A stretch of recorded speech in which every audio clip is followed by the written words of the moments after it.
Morning. So we are continuing with the Bhagavad Gita for women. That this is we had completed chapter 3, verse 33. So just a small recap of what 33 says. Everybody is driven by their gunas. So there are three gunas, that is sattva, rajas, and tamas. And everybody has all the three gunas. Please understand this. There is nobody on this planet Earth who can say, I don't have a guna. So even if the gods are there, the demons are there, everybody has the same gunas, that is sattva, rajas and tamas.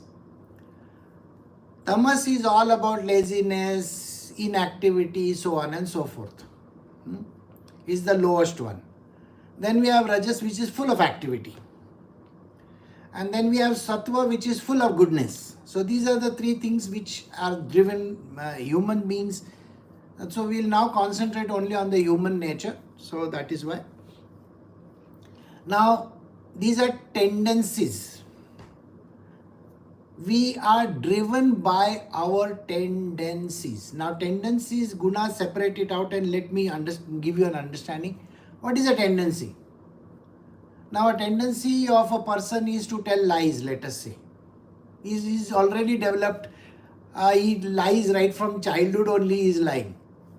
So what is there in your mouth? Have you seen, when we tell our children, open your mouth, let me see what is there in the mouth, and the child will, follow the parents or somebody, there is nothing in my mouth.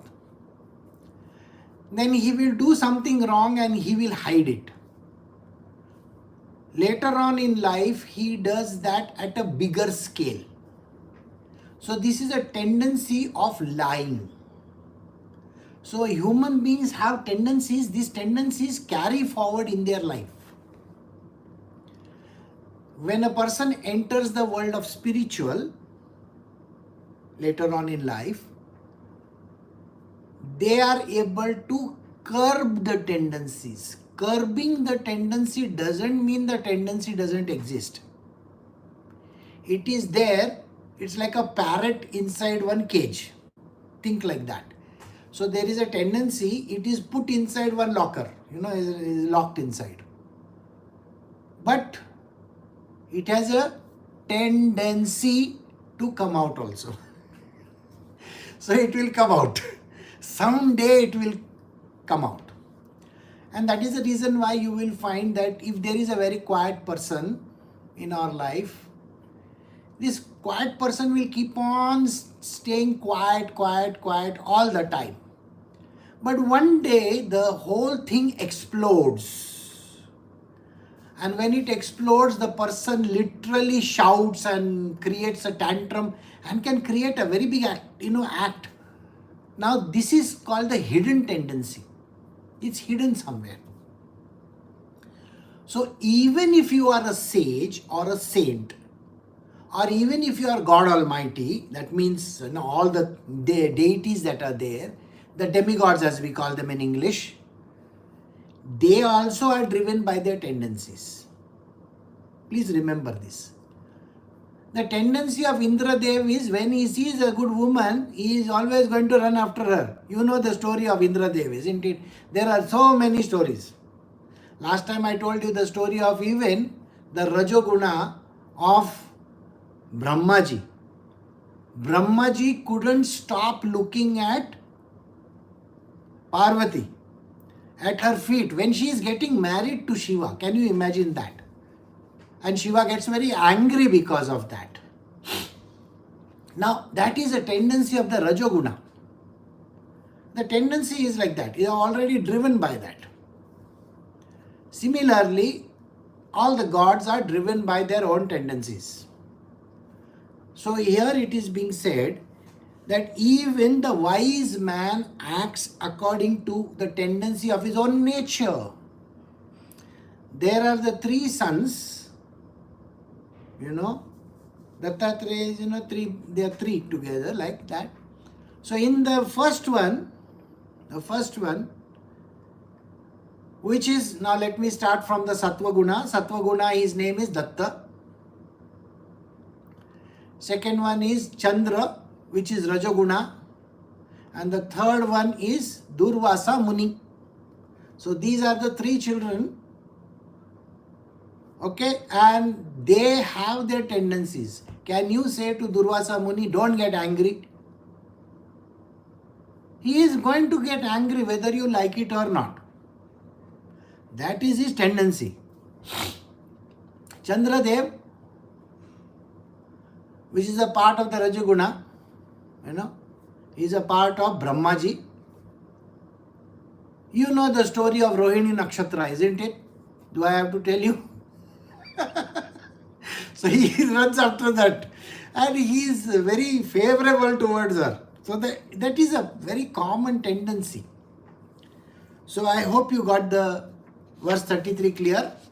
So today we are going to start a very, very interesting verses which are a part of the lore of even Buddhism. So let us understand these verses.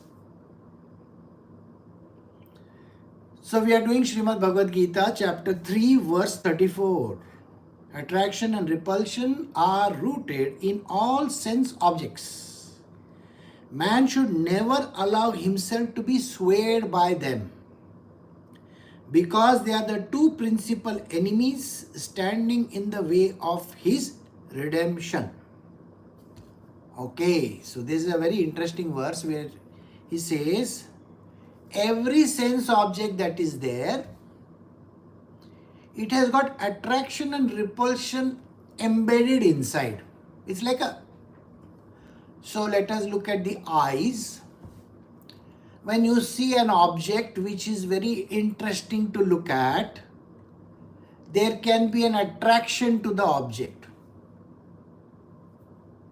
Pretty woman, Or you can see there is a very beautiful scene where that lady, Marilyn Monroe, she is standing over some, the air which comes from below, and her skirt is flying all up in the air. It was a very interesting scene from some movie, I don't remember. So, what is this attraction all about? Human beings are attracted.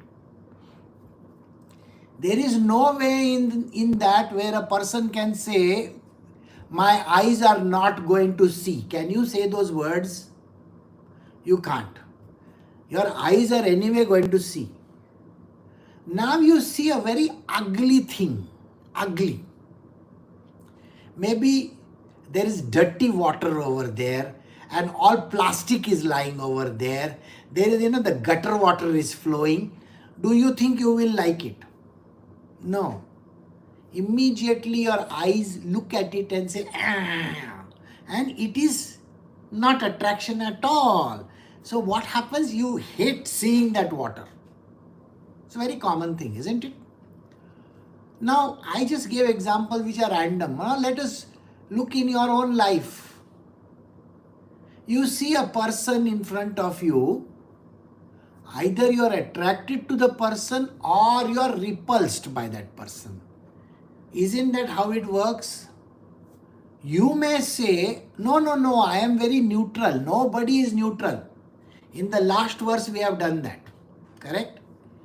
The tendencies are going to override everything. So there is nothing called I don't like or I like.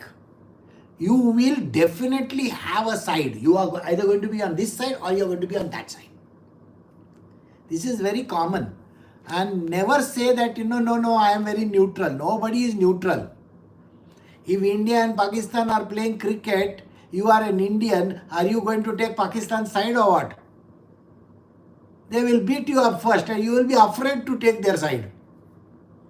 Suppose you are from Pakistan, you are going to like India. No way. No way. You will say, no, I don't like India's side.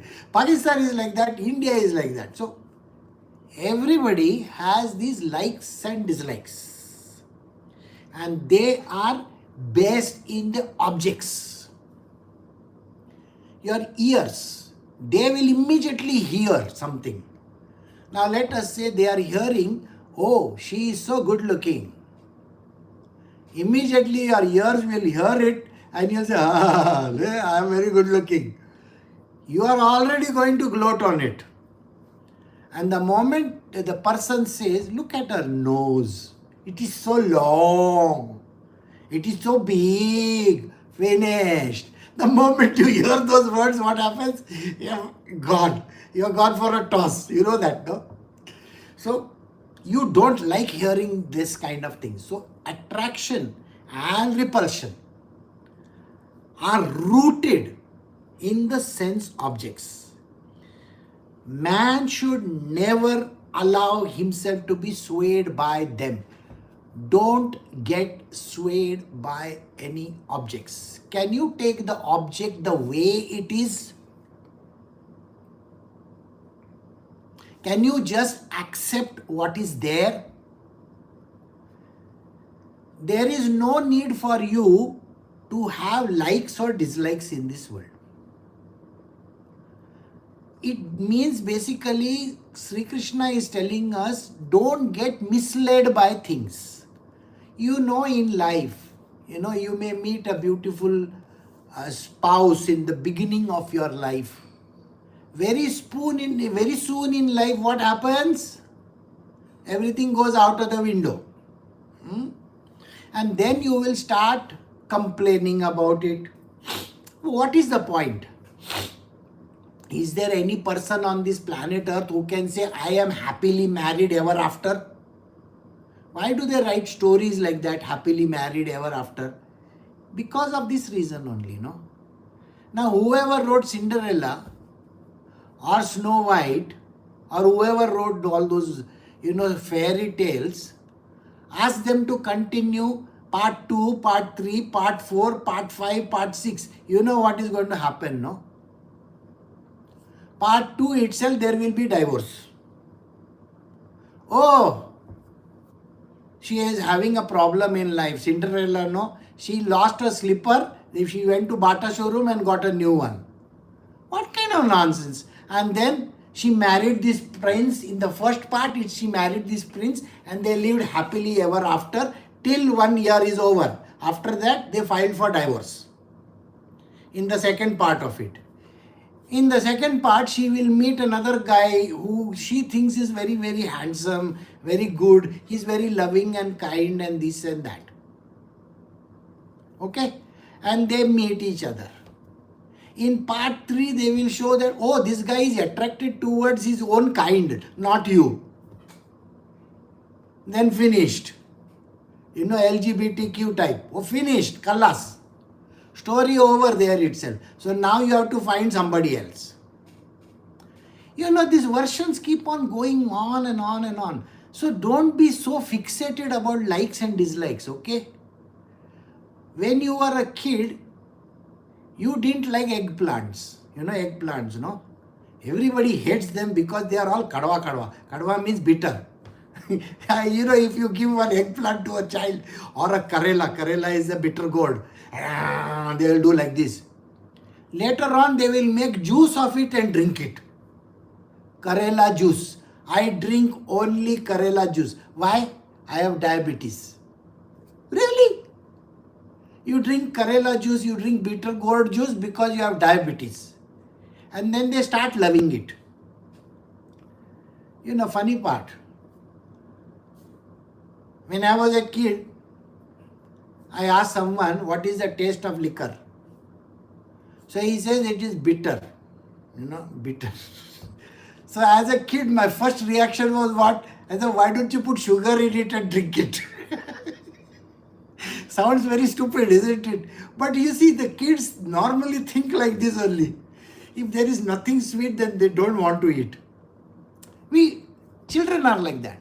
Later on, the same sweet they will have to give up. I got diabetes, I got blood pressure, I got this, I got that. So what you like one day, you are not going to like the next day. Okay? So likes and dislikes are like yo-yo in this world. So don't fall for it. It's a very simple answer. So Sri Krishna says, don't get into these likes and dislikes, attraction and repulsion. We all live in this kind of a stupid world. Oh, these siblings, they love each other. Then sibling rivalry comes. Later on, the one will murder another one also for property. All these things happen in this world. So that is the reason why these are the two principal enemies standing in the way of redemption. Sri Krishna says, you want to be redeemed, no? So don't fall for these two things. Attraction and repulsion are two sides of the same coin, you know. I hate this, I like this. What is this hate and like? And we are very judgmental in things, you know. We immediately judge people. We immediately judge things. Why? The reason why children are given colorful things to eat, like all those, you know, gems and all that. You have seen, the chocolates are colored chocolates. The cakes have some different colors, blue, green, red, yellow, all different colors. Pastries and everything. Why do they have all these colors? Why can't they have a bland color over there? It's because color is attractive. So attraction. Now attraction is a very interesting thing, and repulsion. Repulsion is a part of our life where we make lot of judgments over things. Simple example is me. Now you are looking at me, I am wearing t-shirt and jeans pant and sitting over here giving satsang. You ask some, person who is a very spiritual person, so-called spiritual person in the world, and say, do you know who this fellow is? The ordinary fellow from roadside. Why?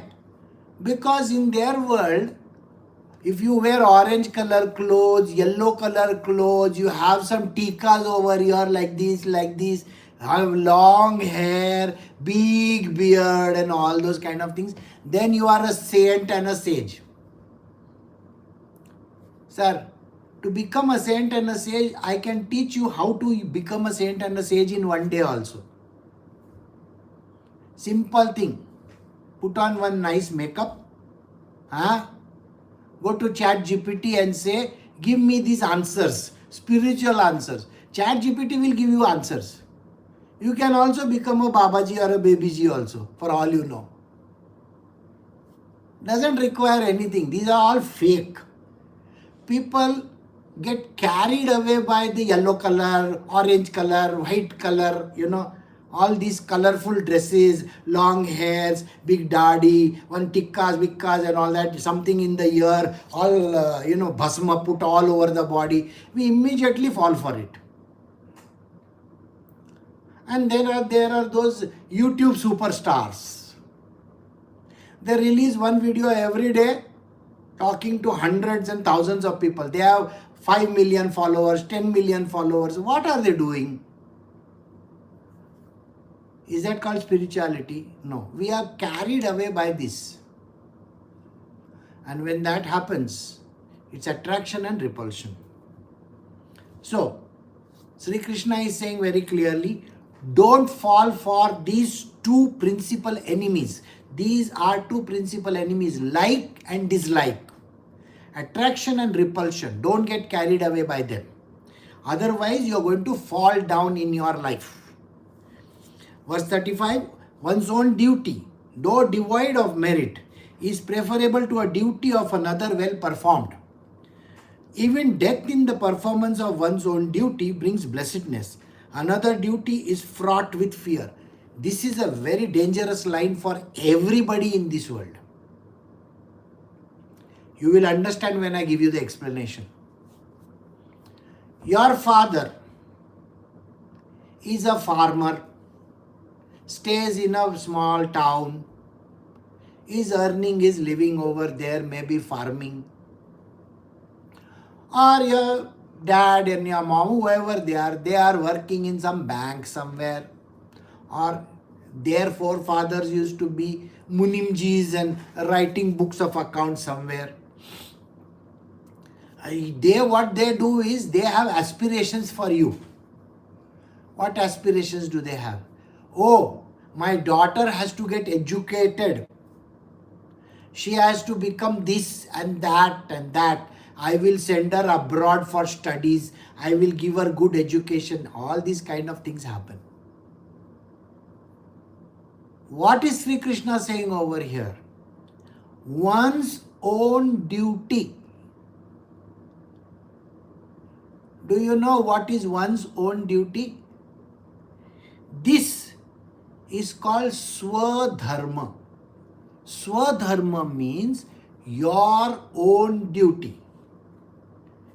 You know, your parents and the society has cheated you when they said your duty is towards your husband. They have all told you this nonsense. Then why are you proceeding for divorce? Do you get the point? Your husband is your Pati Parmeshwar. So you are supposed to get married and you are supposed to go to chula chakki and all that. Go inside the kitchen, put one gungat on top of your head, like this, cover yourself up nicely.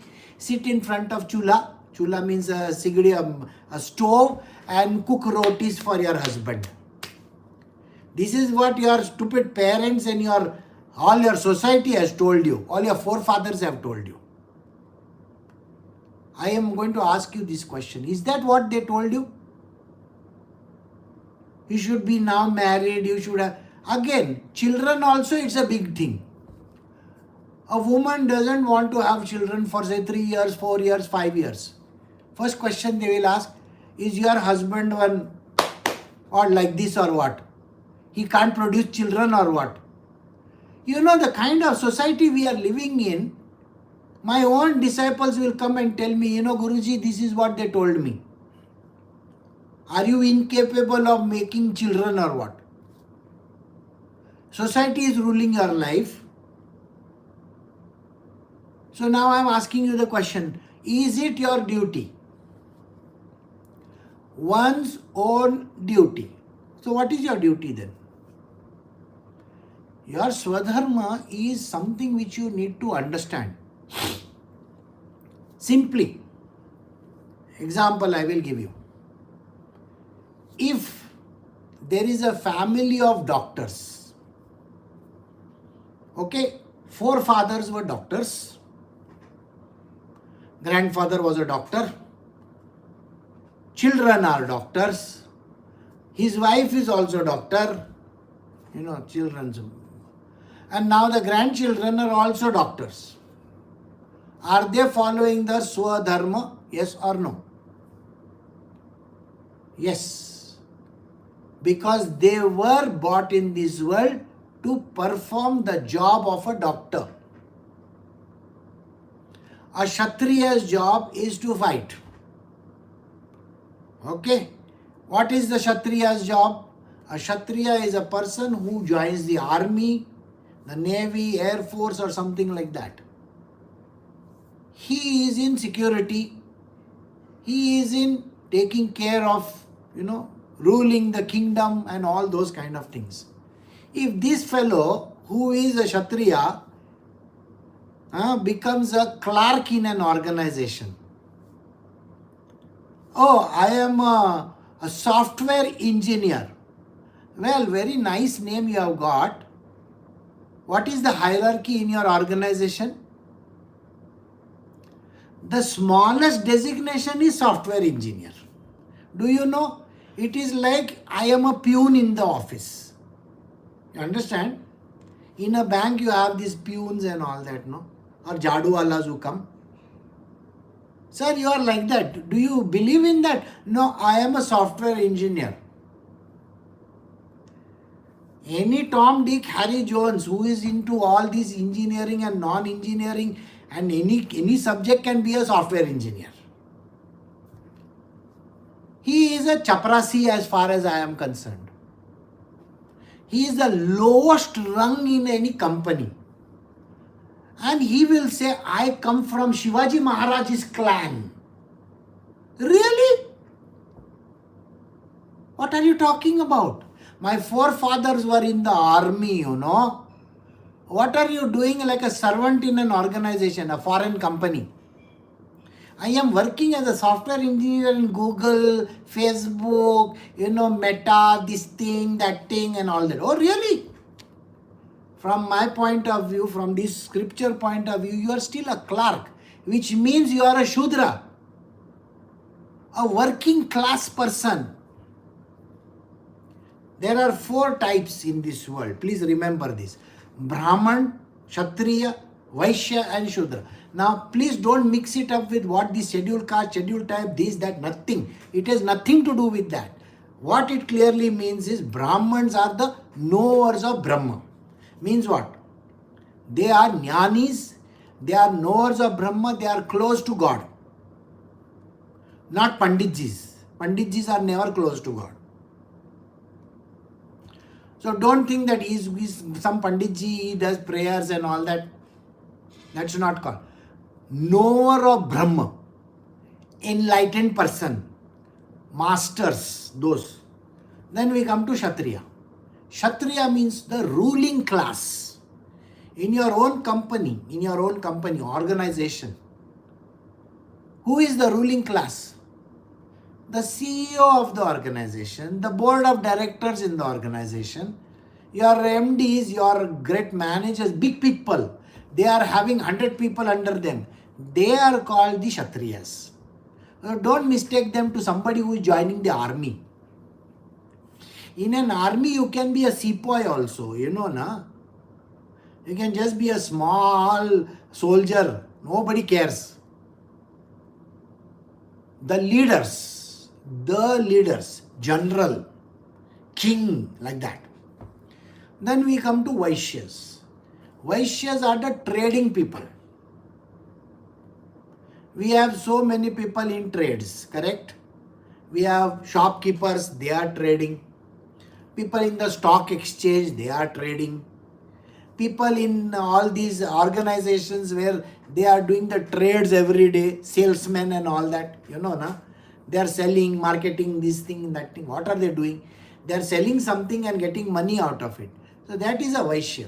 And the last one is the lowest, the one who serves 100 people. Not somebody who is ruling 100 people, but the lowest rung. Oh, I am in a team of 20 people. Yes, you are that lowest caste fellow. Okay? So if you are a Kshatriya, are you ruling people? No. Then you are not a Kshatriya. Then you have fallen down in the grades. So, here the answer is like this. One's own duty, devoid of merit, though devoid of merit. Do you know what it means? Let us say you are a doctor. And as a doctor, you are not some rich doctor or something like that. You are working in a very big hospital or you are having a small clinic somewhere. You are earning a few thousand rupees in a month. You are not earning crores. So you may say, see, I am a cardiac surgeon. If I was working for X organization or Y organization, I would be earning 3 crores, 5 crores in a month. But because I have this small consultancy in one small place, I am earning few thousand rupees. Now tell me something, he might have paid a lot of money to become a doctor, but he is not earning anything. Sri Krishna says, even if that thing is not having any merit whatsoever, that means you may not be earning anything. You may be working in a bank. You are an accounts in something like that. And in the bank also, you are the lowest employee. Doesn't mean anything.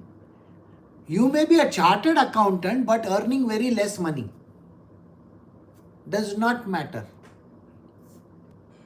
First line is very deadly. He says, don't do something different now. Look at it. Just because you were a consultant, just because let us say you are a software engineer and you are not getting any money. So what did you do? During the pandemic, you went and started one, kitchen. People started kitchen, what they call it as some kitchen, in their own houses and all that. And now you have become a great chef. What?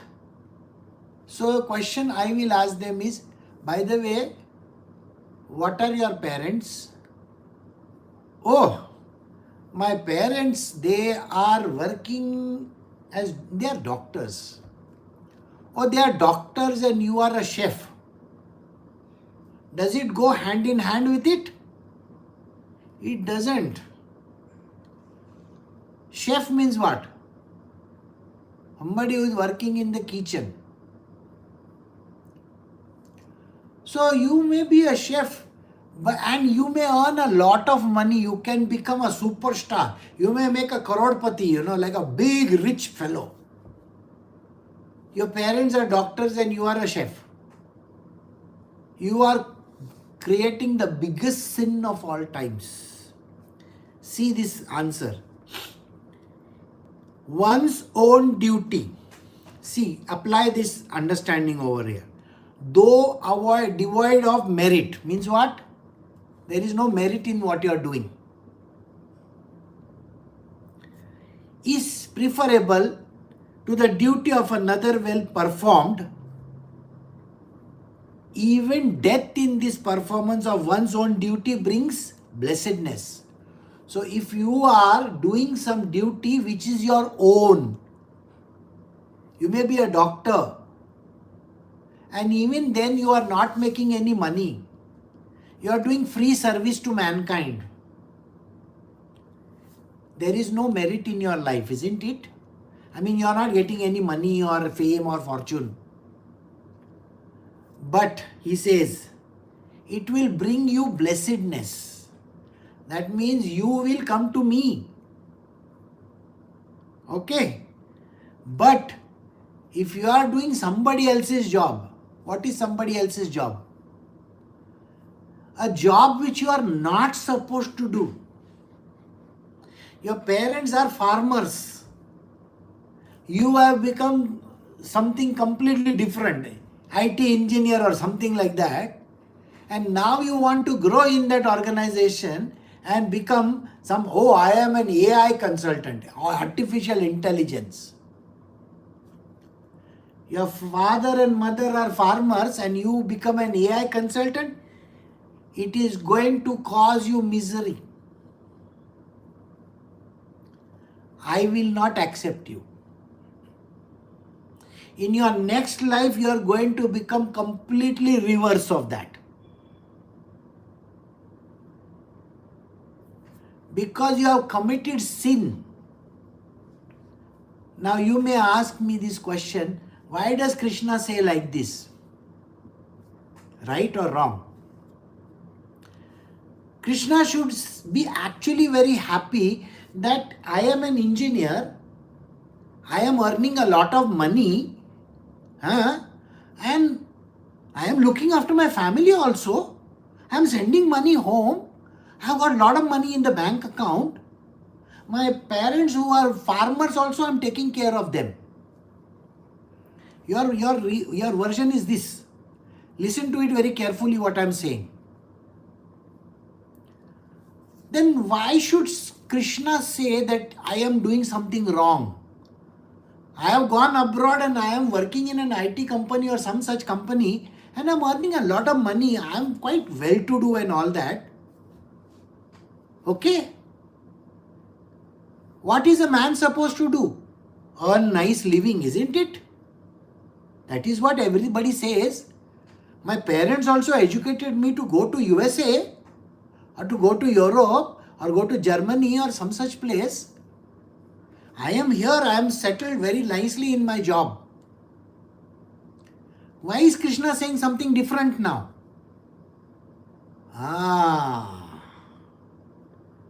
The answer. Well, the answer is so very simple.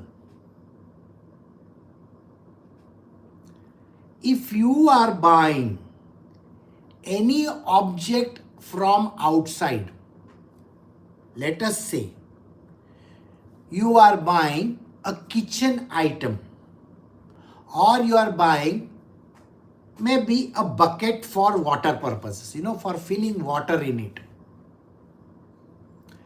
If I am using that bucket for sitting as a stool, is it okay? A stool is for sitting, a bucket is for water. A screwdriver or a hammer is for the purpose of, screwdriver, that one, and the hammer is for hammering. But I am using it as a paperweight. Do you understand? So when you buy items from the marketplace,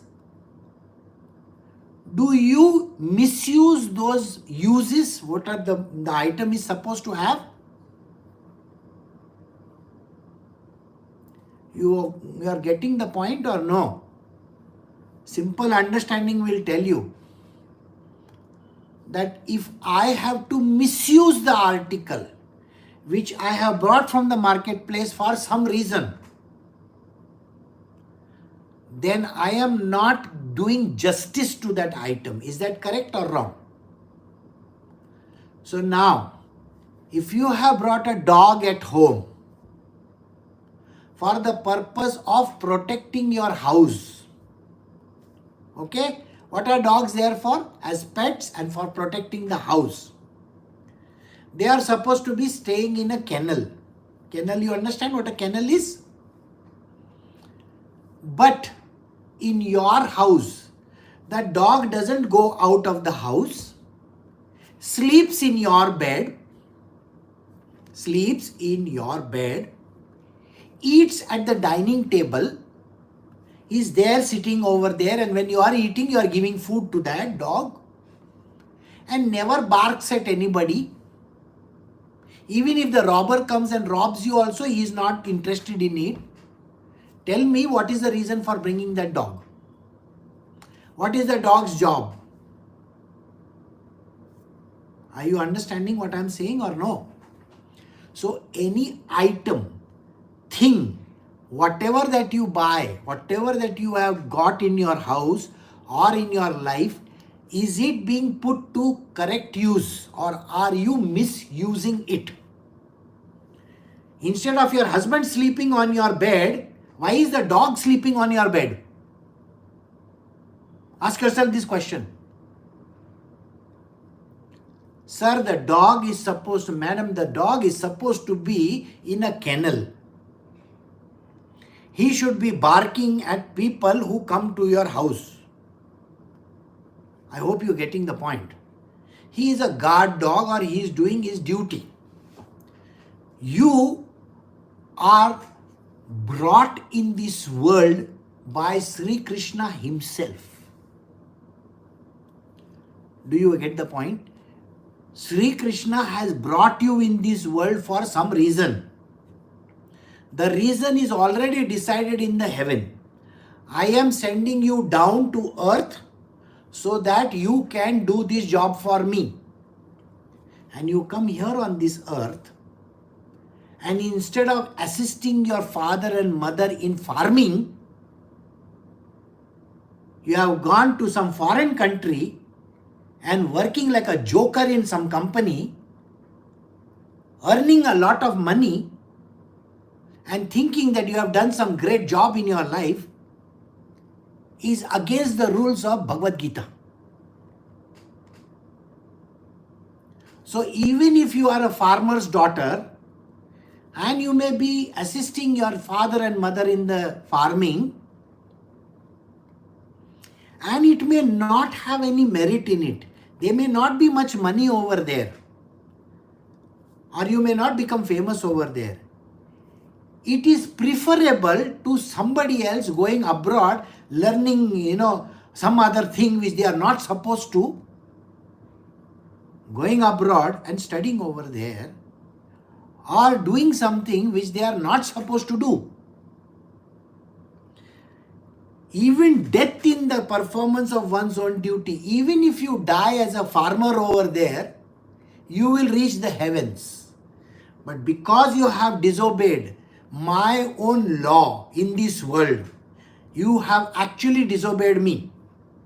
I have brought you in this world to help your parents who are, farmers. Right? But you have gone and you have started your own thing somewhere else, doing some other job. Then it is going to be fraught with fear. Now I am going to ask these questions to people who are there over here. Tell me something. What is the biggest fear in your life today?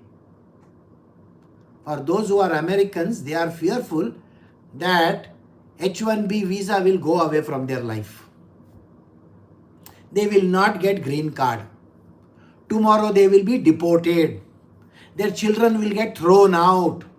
Their house will get confiscated. Isn't that what you are afraid of?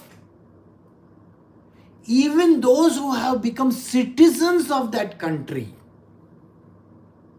There are people who have shifted from India and become citizens of another country. See, Indians went to Canada and became citizens of Canada. Indians have gone from India and become citizens of UK, of United States. I am asking you this question. How is the world around you looking at you? Every brown-skinned person is looked upon like an enemy in a foreign land. Tomorrow they will say you are a Pakistani. Are they going to come and ask you? You know what is an Asian in America? An Asian is a person who has Chinese looks. And what are you? A brown-skinned person? All your neighbors are white and they are pitch black. You know, all these people who came from Africa over there during the division, north-south, they have their own community. The whites have their own community. What about you? You know what? As an Indian, you have 20 people whom you know in the town that you are staying. And tomorrow, all these people are going to go against you. They are going to hound you and kick you and throw you out of the country. It happened to my own uncle, by the way. Let me tell you. My uncle was a multimillionaire. Okay? He was into trading and oil and all those kind of things in Lebanon. You know where Lebanon is, no? One fine day, the Arabs and everybody turned against him. This man had nowhere to go. He converted all the property, everything, whatever he could in the 2-3 days that he got in life. He converted it into diamonds. This is some time back, I'm telling you. Put it in one belt and went across to Egypt. Egypt is across. Lebanon is this side, Egypt is that side. So he went to Egypt with no money, nothing except those diamonds in his belt. When he landed in Cairo, people robbed him of that belt also.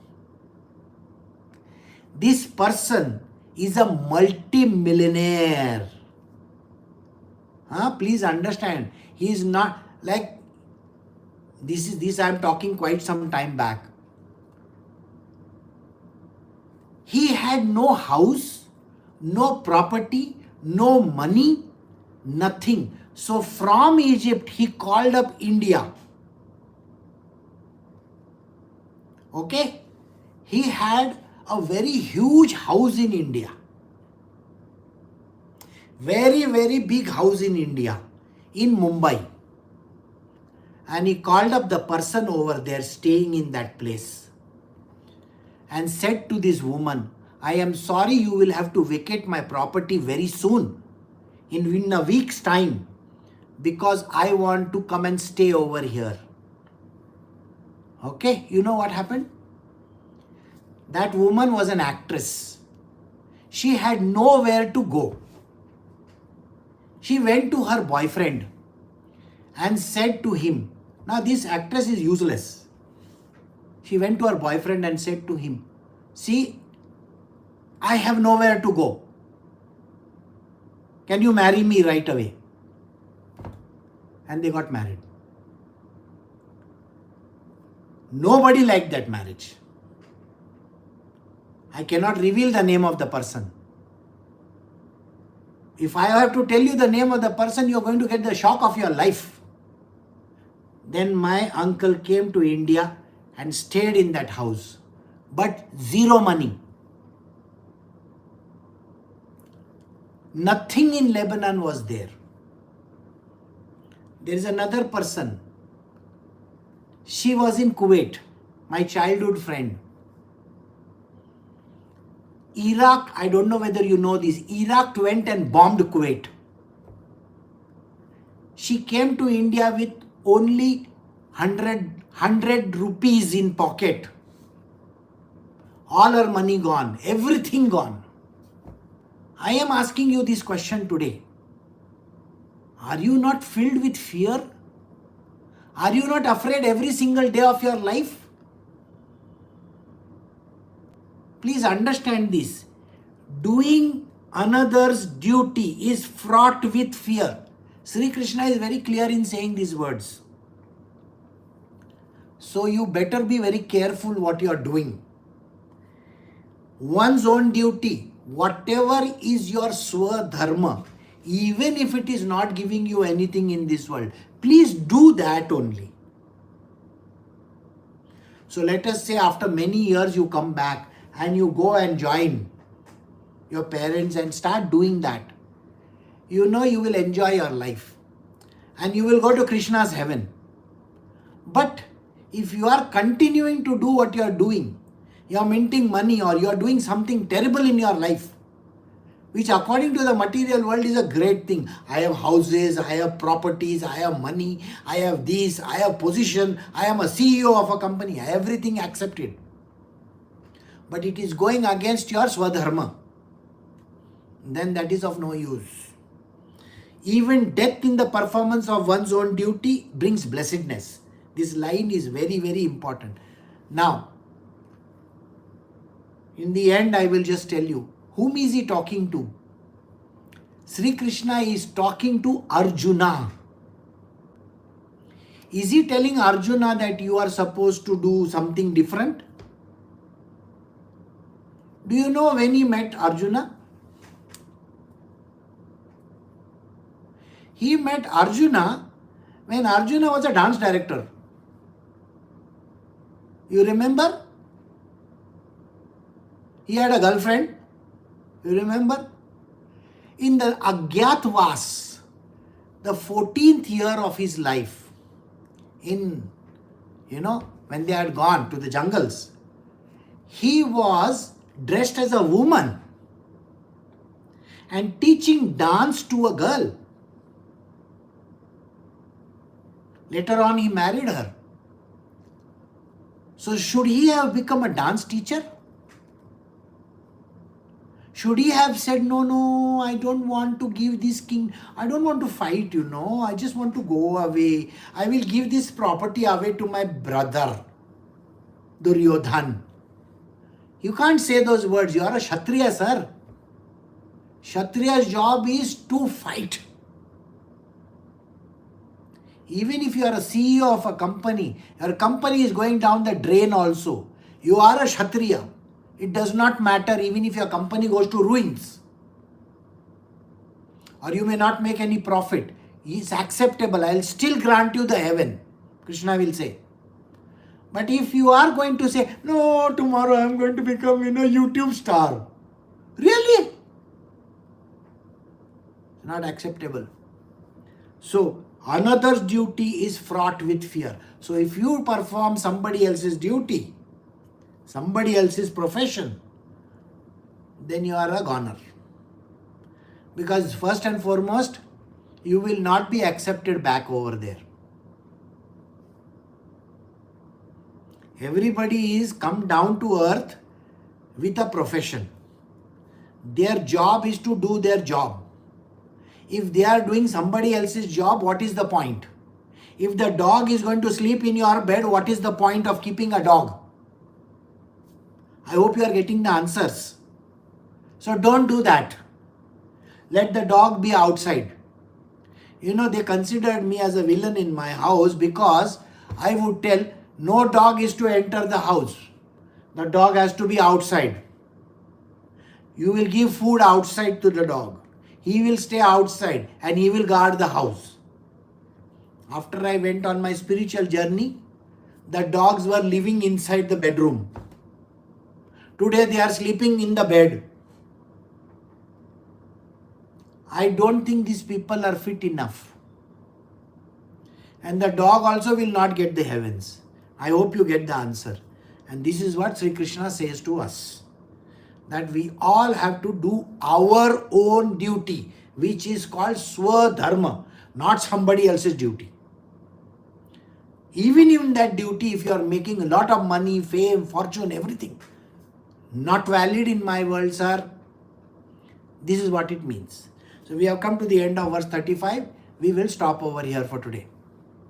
Recording stopped.